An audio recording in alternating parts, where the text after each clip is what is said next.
So I was asked to do a video on making cutting boards, and before I did that, I decided that it would be a good idea to talk a little bit about the woods that we generally would see in cutting boards and other types of woods, and why we see the types of woods in cutting boards that we see.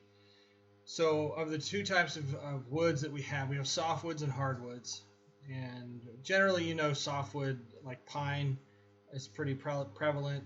There's a few other types of softwood out there that we can use. Obviously, I want to make clear you don't ever use treated pine for anything that comes in contact with food for an extended period of time. You'll see treated pine in picnic tabletops, and that's okay as long as you're not prepping food or putting raw food or even cooked food directly on the surface of the pine that's treated, because there's chemicals in that pine that are very unhealthy for you and will at least make you sick. And then you have regular 2x4 pine. You can see the pores and the grain in the pine. It's relatively soft. This is uncut from the mill, and then this is where I had cut it off. And those are important. And then you have hardwoods. Now, just because it's called a hardwood doesn't necessarily mean that it's hard. It's not a description of the wood. There are some very soft hardwoods, like poplar is one that you won't see very often or at all in a cutting board. I would never use poplar in a cutting board because it's just too soft. You can use most woods as a cutting board surface. It doesn't mean it's a good idea. There are issues, as with pine, because of all the pores in it. The juices, the liquids, the things from all of the food that you're cutting on there gets into the pores. Now you have bacteria growing, and now you're going to get sick. The other part is for softer woods like pine, as you cut them, it deteriorates the wood. You end up with this bowl-style surface, which is horrible for cutting anything precisely. It works. I've seen it used. It's not a big deal, but they just don't last very long. Then you have hardwoods that are hard enough to be used in a cutting board, but you shouldn't use them in a cutting board because they're very porous. The most common one that I've seen is red oak. It's very porous. I've seen pictures where they've squeezed wood glue, which is very thick and viscous, through the pores of the wood to come out the very end, and it's very bad. If wood glue can go all the way through those, then you have a real problem with this, the same thing as with pine, where stuff gets in there, bacteria grows, now you're going to get sick.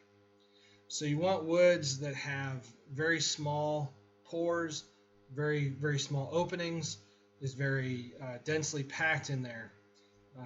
Wood types like that you'll see here on the end grain from some cedar.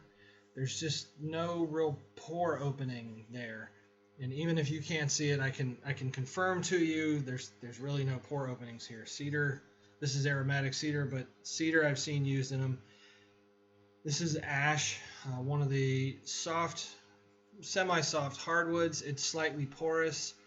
You can see some of the pores in the grain here.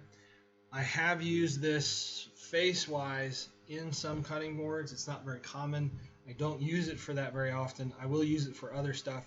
I love the way it finishes. I'll use it for furnitures and things like that, but not so much for cutting boards. I've seen cedar in cutting boards. I haven't used any in cutting boards yet. I'm sure at some point I will. The only thing that I would say in regards to cutting boards, certain people have reactions, allergies to nuts or different types of oils from woods, and so anytime somebody has allergies, you want to make sure they don't have contact reactions with the wood types that you're dealing with in their cutting board. So then we have three different types of cutting boards. We have a face grain cutting board, which is generally what you see in the stores. They'll look a lot like this. It's just the face of the board. In this case, it's usually not very thick. This is a 3/4. I've seen some of these, an inch thick. You'll see a lot of them 1/2 inch thick. Once you get less than that, it's usually considered a charcuterie style board or serving style board. Then you have edge grain boards, which would be the edge of the board.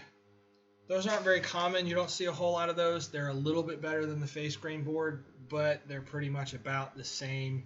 They take a little more processing to complete because you have to take the board and cut them this way or glue them this way. And then you have the type that I like the most. They're fancier. They're usually really thick. They're very durable, and those are the end grain cutting boards. This is a walnut end grain cutting board. This is the edge grain of the board, this is the edge grain of the board, and this is the end grain. In this case, it's very dark. Walnut is often a very dark wood.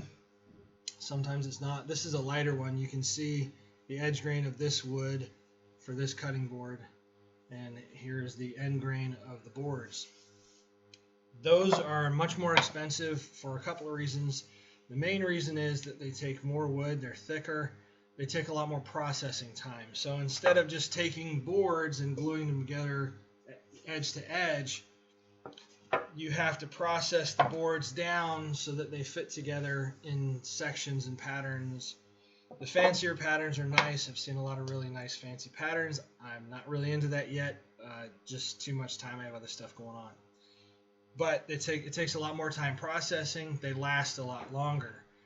The face grain and edge grain cutting boards will show wear when you cut across those grains. You're basically cutting like this, and when you split it open, it doesn't really have anything to push it back together.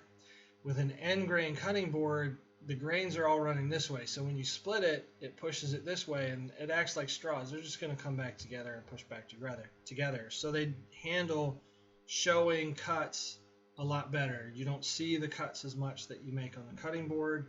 They're much more durable. You lose a lot less wood as you cut, especially if you're cutting harder.